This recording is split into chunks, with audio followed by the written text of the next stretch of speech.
At the time of making this video, we are 1 week away from attending our 3rd consecutive Tomorrowland.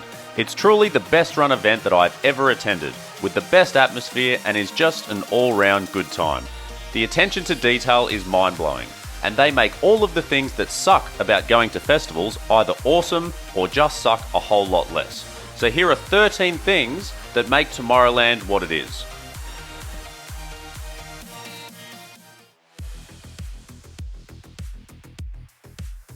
Tomorrowland is such an immersive experience, and it starts long before you arrive.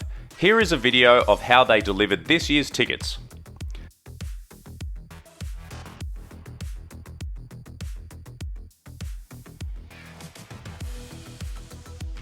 This was actually fairly light on compared to previous years, with some more elaborate packages received in the past, including a full Book of Wisdom in 2019.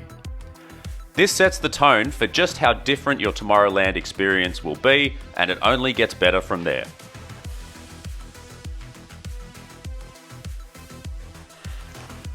Everything you need for your weekend is hard-coded into your wristband that you wear just like a watch.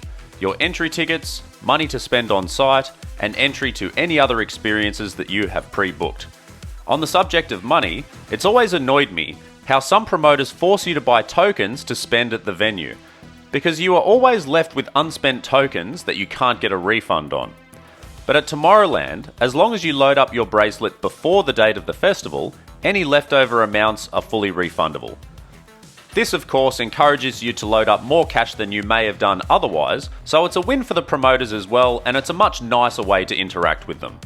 And you've got that safety net knowing that whatever you don't spend, you'll get back at the end of the day.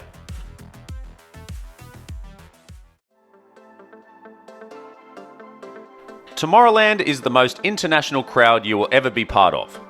Well, maybe outside of an airport, but this is way more fun. I used to hate the idea of people bringing flags to a festival. I used to think they just get in everyone's way. And while I do think that flag etiquette is important, I'll never forget the first time I looked across the enormous crowd when everyone put their flags up in the air all at once. Instant goosebumps all over my body. And it's a reminder that you are part of something that is truly unique and special. It's also a great conversation starter. I've spoken to many people from all over the world holding flags that I didn't recognise, who are only too happy to tell you a thing or two about their home country and why they've made the pilgrimage all the way to Tomorrowland. My favourite of all time being this legend from the Czech Republic. When I asked him about his flag, I noticed that he had tears in his eyes. And after telling me the name of his home country, I asked if he was okay, and all he could say was look back at me and say, "Trance is life." I've never met a happier fellow. If you'll be attending this year, let us know what country you're travelling from in the comments below. And while you're at it, make sure you subscribe to the channel.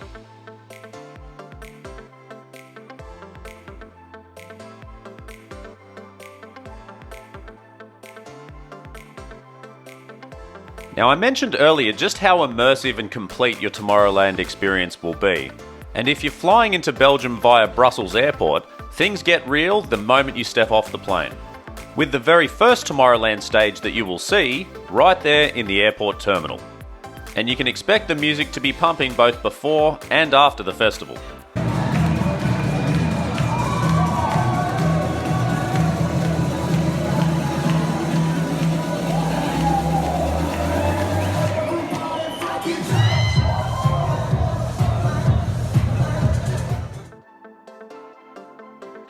Something that has always surprised me about Tomorrowland is the quality of the food. Now, there are 2 categories of food experiences on offer. The first is a range of hospitality experiences that you must book in advance.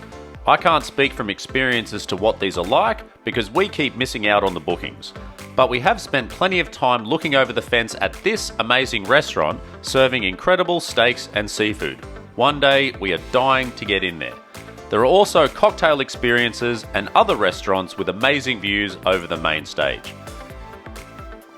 The second category are the food choices for the common folk. These are easily the best that I have ever seen at a public event like this anywhere. There are 2 large international food market areas where you can get anything from stir-fried noodles to roast chicken, pizza, pork meatballs, Belgian waffles, and lots more. We are yet to have a bad meal there after 6 full days on site, and I'm actually looking forward to exploring the food choices this year as much as anything else.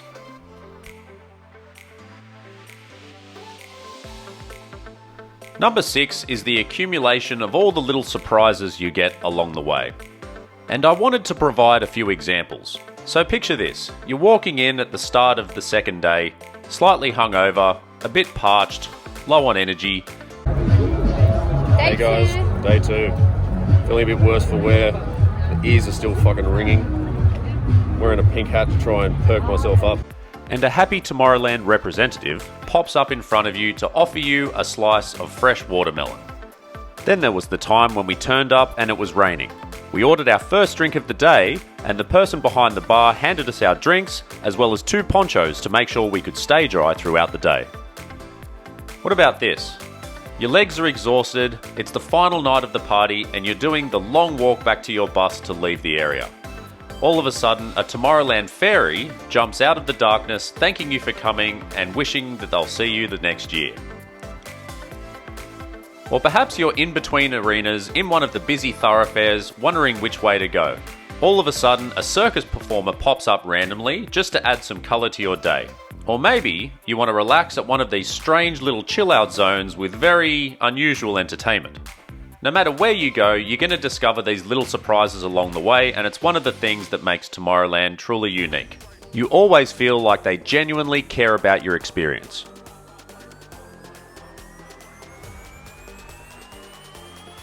You know, when you're on vacation, you always mean to send postcards to your friends or family, but it never really gets done? Well, Tomorrowland make this really easy by having a post office there on site that allows you to send messages directly to friends and family around the world.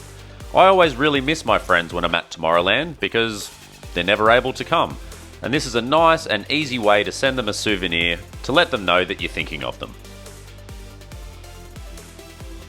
For number 8, even something as simple as going to the bathroom is a very different experience at Tomorrowland. I think we all agree that festival toilets are generally disgusting. And I'm not here to promise you anything unrealistic because the promoters are not magicians. But there are some subtle and not so subtle things that they do to make this experience suck much less than it otherwise would. The first is that most bathroom areas have a small DJ booth at the front, so anyone who's waiting outside for you has some entertainment while they're standing around. The second is that some of the larger bathroom areas are staffed with sales reps from deodorant companies that are happily spraying anyone who wants to freshen up on their way in or out. Their enthusiasm is relentless for such an activity, and my hat goes off to them. And they're doing a public service for everyone back on the dance floor.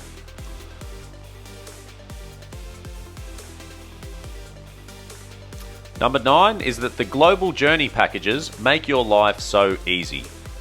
We have booked a hotel package every time that we visit. Not only is this the easiest way to get a ticket to the event, but they also take care of you every step of the way, as long as you don't mind doing a lot of walking. On arrival on your first day, you're greeted by a special concierge at the hotel who provides you with Tomorrowland merch, newspaper, and all the information you need. A hearty breakfast is provided by the hotel each day to refuel, before a bus takes you right to the entrance of the festival. Each day as you board that bus, you get a new edition of the Tomorrowland newspaper. An endless stream of buses are waiting for you at the end of the day to take you back to your hotel. It is quite a bit of a walk, but I'm going to talk about this in more detail in just a moment, because it is quite a feat on its own. I had to carve this out into its own section because the logistics of moving so many people in and out of the site is simply incredible. It is a marvel of coordination that many public transport networks around the world could probably learn a thing or two from. As mentioned earlier, it is a big walk. When you leave the festival gates, you're looking at about a 3 to 4 kilometre walk to get to where the buses leave. The walkway is guided by fencing and large signs, so you can't get lost. There are also water stations along the way so you can stay hydrated. And I can tell you, it is an absolute godsend every time you see that big table of water bottles. Eventually, you reach a temporary bus station that is a long platform flanked by departure points. All you need to do is find the number that matches your hotel, hop on the bus, and as soon as it fills up, it leaves. only to have another bus pull straight in to take the next load of people. It is smooth, simple, and very efficient. But one pro tip, either set yourself an alarm or sit in full view of the driver when on the bus.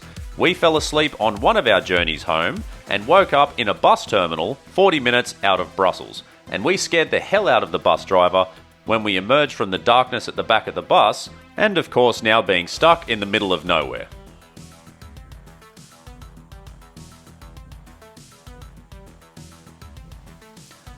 The intricate detail in the stage setups will have you noticing new things every time you look around. Some of the themes are strange, others are quite funny, some are very sentimental, and others simply epic. All with their own built-in special effects. Some examples include water fountains that synchronize with the music, a huge dragon with flapping eyelashes, or perhaps a weird red body hanging from the rooftop. Maybe you'll spot a tribute to an industry heavyweight that's no longer with us. And then of course there is the enormous main stage. It is hard to imagine a more impressive production anywhere.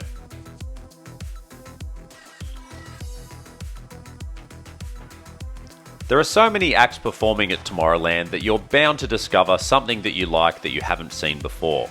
I get more and more out of touch with the music scene every year, but there is always someone that I want to see on the lineup. Arne then drags me to the main stage at every opportunity, but in between, there's still plenty of time to get lost in some of the smaller side stages, just to see what you find. And every year, I leave with a list of new names that I want to follow into the future. And number 13 is that you can go to Tomorrowland at just about any age. Having just celebrated my 39th birthday, sometimes I think I'm really getting too old for this shit. And in Australia, that's exactly how I feel. But the average age of a Tomorrowland attendee is much, much higher, and it's a very diverse crowd. It's not uncommon to see people much older than I am, and everyone is friendly and welcoming regardless. So as long as I'm fit and healthy enough to handle this 3-day marathon, there is no reason to not keep coming back year after year. I still think I handle it much better than Arne does. I mean, check out the look on her face here. Day 3. Definitely flatter this morning, but we're on our feet, but we made it. We're here. Last crack at it. So wish us luck with our 3rd attempt. Maybe it'll be our last, maybe not. But no matter what, we're going to have an absolutely fantastic time.